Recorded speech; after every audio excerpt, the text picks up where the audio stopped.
My son was in the bus.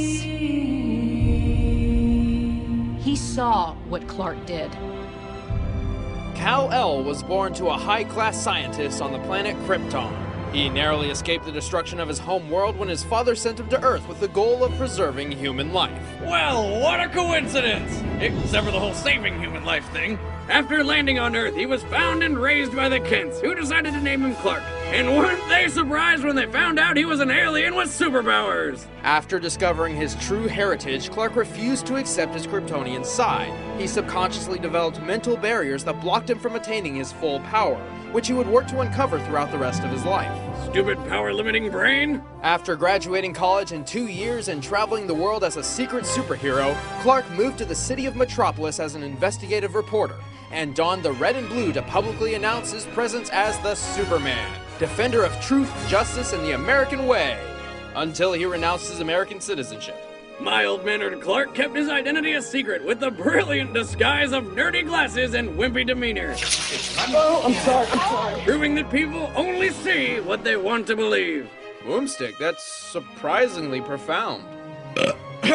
Since then, his power's been pretty inconsistent, mostly due to the writers doing whatever the hell they please. Well, there is a legitimate explanation. Superman's powers are dependent on the ultrasolar rays of the sun. By absorbing yellow or blue sunlight, his power rises. However, he cannot absorb sunlight from a red star. So, if you take away a yellow sun, you slowly take away Superman's powers. He's solar-powered! They call him the world's first superhero, but sounds more like the world's first hippie to me. Now, the intensity of solar radiation disperses the further away it gets from its source, so the closer Superman is to the sun, the more solar radiation he'll absorb. So he gathers more power the higher he gets? He is a hippie! In the Justice League series, Our World's at War, Superman actually spent 15 minutes inside the sun. When he resurfaced, he was powerful enough to effortlessly move planets. He can also hear sounds millions of miles away, see through anything but lead, and spot things moving faster than light. He can see at a subatomic level and hear through the vacuum of space. Somehow.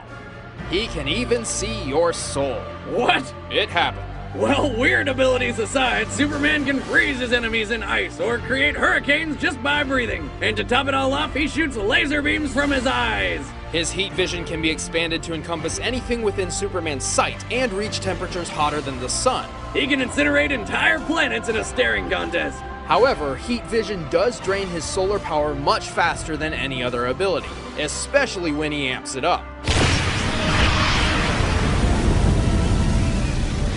And with precision, heat vision can reach microscopic levels invisible to the human eye. Heat vision. Focus through your pupils like a scalpel. Instant lobotomy. Superman can vibrate his body fast enough to phase through attacks, even turn invisible. By vibrating to just under light speed, Superman can use the infinite mass punch.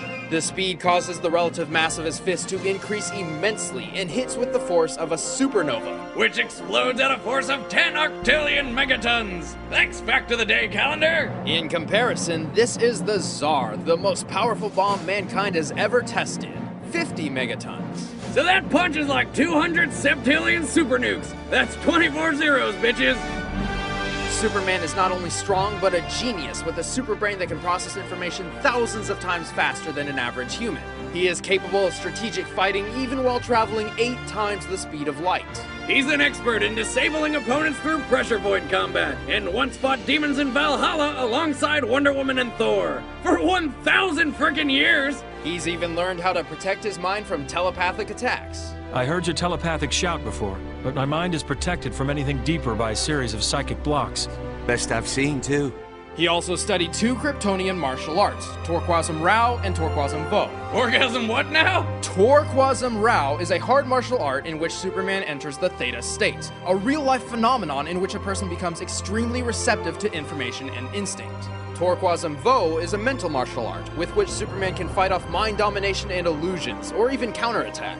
In order to master all his power, Superman needed to break through his own self-created mental blocks. Like how when he was younger, he believed he needed to eat food and breathe oxygen like humans, when he can really just survive on solar energy alone, like some weird plant man. And thanks to some intense training from Mongol II, he managed to tear these barriers down and become the true Superman, capable of amazing feats. Yeah, like when he obliterated an F5 tornado with a round of applause, or when he was the filling for a planet sandwich, or held a mini black hole in his hand. Oh, or the time he dragged the frickin' Earth around. Superman has survived some pretty crazy things, like when cold gas hit him with 15 supernovas to the face. That was like 15 suns exploding in his face. I just said that. Exaggeration? Maybe, but he has survived other supernovas before. When he takes a hit, his super dense molecular structure and bioelectric aura protects him and his suit. Holy crap, he sounds invincible. Not exactly. His solar energy can be depleted over the course of a battle if he takes too much damage or remains out of sunlight for too long. This is how the monster Doomsday was able to kill him. Oh, sorry, not kill, put him into a healing coma. Come out. He also has several specific weaknesses, like the famous kryptonite, radioactive fragments of his home world which bring him to his knees. Any prolonged exposure will eventually kill him. He also has no special resistance to magical attacks. And he always gets all hung up on doing the right thing, even if it makes his life miserable. He does not fight for himself, but to protect others. Even the buildings in Metropolis are more valuable to him than his own life.